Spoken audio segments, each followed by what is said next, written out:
Good evening teachers. Welcome to Satya's class. UGTRB Physics examல நீங்க 150க்கு 120 plus score get பண்ணணும்.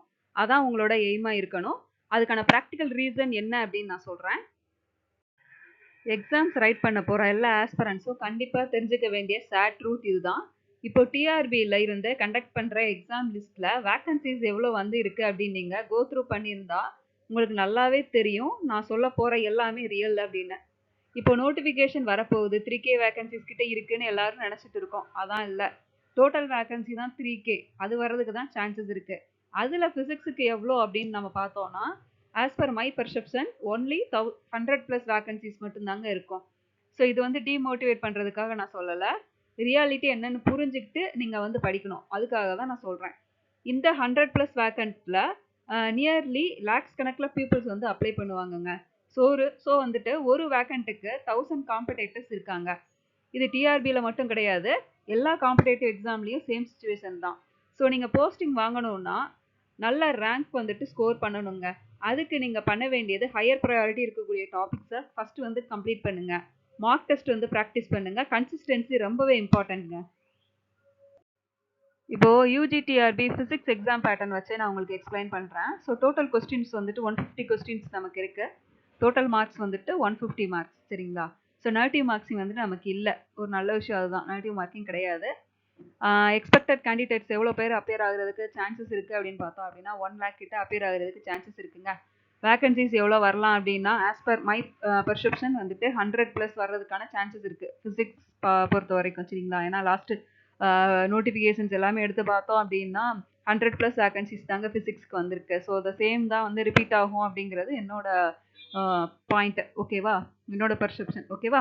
So இப்போ இந்த மாதிரி ஒரு கால்குலேஷன் நம்ம போடுறப்போ காம்படிஷன் ரேஷியோ பாருங்க, 1 வேகன்சிக்கு 1000 கேண்டிடேட்ஸ் வந்துட்டு காம்படேட்டர்ஸாக இருக்காங்கங்க. ஸோ இது வந்து ஒரு எக்ஸ்ட்ரீம்லி காம்படேட்டிவ் தாங்க.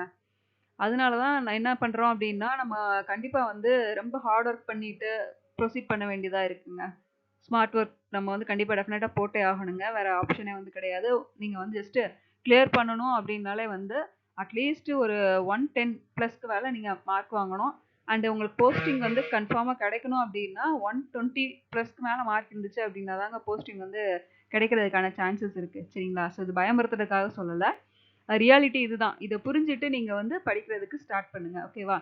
ஸோ அப்ராக்சிமேட்டாக கட் ஆஃப் எஸ்டிமேட் எவ்வளோ போட்டிருக்காங்க அப்படின்னு பார்ப்போம். சப்போஸ் கொஸ்டின் பேப்பர் வந்து உங்களுக்கு ஈஸி லெவலில் இருந்துச்சு அப்படின்னா 125லேருந்து 140 வரைக்குமே கட் ஆஃப் வர்றதுக்கான சான்சஸ் இருக்குது. என்னப்பா 140 எல்லாம் கட் ஆஃப் வருமா 150க்கு அப்படின்னு வந்துட்டு யோசிப்பீங்க. லாஸ்ட் யூஜிடிஆர்பி எக்ஸாமில் பார்த்தீங்க அப்படின்னா மேக்ஸிமம் மார்க் எவ்வளோ எடுத்திருந்தாங்க அப்படின்னா 124 வந்து எடுத்திருந்தாங்கங்க. 150 மார்க்குக்கு 123 124 எடுக்கிறாங்க. ஸோ அது வந்து லாஸ்ட் இயர் மீன்ஸ் 23ல எக்ஸாம் நடந்தது, 24ல் வந்து உங்களுக்கு ரிசல்ட் வந்தது. ஸோ இப்போ இயர் பார்த்தீங்க அப்படின்னா 26, சரியா? ஸோ ஒரு இயருக்கு ஏற்ற மாதிரி நமக்கு வந்து கட் ஆஃப் வந்து இன்க்ரீஸ் ஆகிட்டே தான் இருக்கே தவிர ரெடியூஸ் ஆகுறதுக்கான சான்சஸ் வந்து ரொம்ப கம்மிங்க. ஸோ அதனால வந்து இது இவ்வளோ மார்க் எடுப்பாங்களா 140 மார்க் எடுப்பாங்களா அப்படின்னு கேட்டால் எடுக்கலாம், சான்சஸ் வந்து இருக்குங்க. ஸோ நம்ம வந்து சேஃபாக இருக்கிறது வந்து சேஃப் ஜோனில் இருந்துட்டோம் அப்படின்னா பெட்டருங்க. ஸோ அதுதான் வந்து நான் இங்கே சொல்கிறேன் உங்ககிட்ட. ஸோ ஈஸி லெவலாக இருந்துச்சு அப்படின்னா question paper easy level means cut off value வந்து 125லேருந்து 140 வரைக்கும் இருக்கிறதுக்கு சான்சஸ் இருக்குது. இன்கேஸ் மாடரேட் லெவலில் கொஸ்டின் பேப்பர் வந்து இருந்தது அப்படின்னா 110லேருந்து 125 வரைக்கும் கட் ஆஃப் ரேஞ்சஸ் இருக்கிறதுக்கு சான்சஸ் இருக்குங்க. தென் டஃப் ரேஞ்சாக இருந்தது அப்படின்னா 90 to 110. ஸோ டஃப் ரேஞ்சிலையுமே 90 அப்படிங்கிறது வந்து எனக்கு தெரிஞ்ச டவுட்டு தாங்க, சரிங்களா? ஸோ மாடரேட் இப்போது டிஆர்பி எக்ஸாமில் கொஸ்டின் வந்து எடுக்கக்கூடிய எக்ஸாமினர்ஸ் வந்து என்ன யோசிப்பாங்க அப்படின்னா அவங்களுக்குமே தெரியும் இவ்வளோ கேண்டிடேட்ஸ் வந்துட்டு அப்ளை பண்ணியிருக்காங்க, ஸோ வேகன்சிஸ் வந்து ரொம்ப கம்மியாக இருக்கா அப்படின்னா அவங்க என்ன யோசிப்பாங்க, அப்போ கொஸ்டின் பேப்பர் வந்து நம்ம டஃப் பண்ணுவோம் அப்படிங்கிற மைண்ட் செட் தான் அவங்களுக்கு இருக்கும், சரிங்களா? ஸோ டிஆர்பியுமே வந்து கொஸ்டின் பேப்பர் வந்து நல்லா அனலைட்டிக்கல் கொஸ்டின்ஸாக வந்து எடுங்க அப்படிங்கிற மாதிரி தான் இன்ஸ்ட்ரக்ஷன் வந்து கொடுத்துருக்காங்க எக்ஸாமினர்ஸ்க்கு, சரியா? ஸோ அதனால வந்து நம்ம எப்படி எக்ஸ்பெக்ட் பண்ணலாம் அப்படின்னா மாடரேட் லெவல்லேருந்து ஒரு டஃப் லெவலுக்கு வந்து கொஸ்டின் பேப்பர் வந்து எக்ஸ்பெக்ட் பண்ணலாங்க. ஸோ அப்போ வந்து நம்ம மாடரேட் லெவல்னா நீங்கள் ஒரு சேஃப் ஜோனில் இருக்கணும் அப்படின்னா 120+ இருந்துச்சு அப்படின்னா சேஃப் ஜோனுங்க. உங்களுக்கு கண்டிப்பாக நான் வேலை எனக்கு ஜாப் நான் போயே ஆகணும், எனக்கு வந்துட்டு நான் நினச்ச மாதிரி எனக்கு தேவையான ஸ்கூல் வந்துட்டு அங்கே நான் ஜாப் பார்க்கணும், என்னோட நேட்டிவ்லேயே எனக்கு வந்து ஜாப் கிடைக்கணும் அப்படிங்கிறது உங்கள் டார்கெட்டாக இருந்துச்சு அப்படின்னா உங்களுடைய மினிமம் டார்கெட் மார்க் வந்துட்டு வந்து 120 பிளஸ் வந்து இருக்கணுங்க. ஸோ இது வந்து கன்ஃபார்ம். இதுல எந்த விதமான சேஞ்சஸுமே இல்லங்க. நீங்க நெனச்ச மாதிரி உங்களுக்கு கிடைக்கணும் அப்டின்னா. இல்ல நான் வந்து என்னோட நேட்டிவ் இல்ல, வேற எங்கேயாச்சும் ஸ்கூல்ல எனக்கு ஒரு வேலைன்னு ஒண்ணு கிடைச்சா போதும்பா, கவர்மெண்ட் ஜாப்ன்னு ஒண்ணு கிடைச்சா போதும் அப்படின்னு நீங்க வந்து மைண்ட் செட் பண்ணிட்டு எக்ஸாம் எழுத போறீங்க அப்படின்னா, ஆ 105ல இருந்து நம்ம அ அக்செப்டட் ரேஞ்சுங்க. 105 mark okay. அது வந்து ஒரு அக்செப்டட் ரேஞ்ச்ல வந்து நமக்கு இருக்குங்க. ஏன்னா நெறைய வேக்கன்ஸீஸ் வந்து நமக்கு வரப்போறது கிடையாது. வேக்கன்ஸீஸ் வந்து லிமிட்டடா இருக்கிறப்போ நெறைய பேர் வந்து படிக்கிறாங்க. நெறைய பேர் வந்து ஹார்ட் ஒர்க்கு, ஸ்மார்ட் ஒர்க்லாம் போட்டு படிச்சுட்டு இருக்காங்க. ஸோ அதுல நீங்க வந்து எப்படி வந்து அச்சீவ் பண்றீங்க? எவ்வளோ மார்க் வந்து கெட் பண்றீங்க?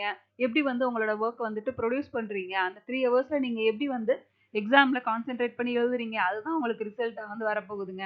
ஸோ அதனால நீங்க வந்து என்ன டார்கெட்ன்னு தெரியாமலேயே நீங்க வந்து படிக்கிறதுக்கு ஸ்டார்ட் பண்ணாதீங்க. சரிங்களா?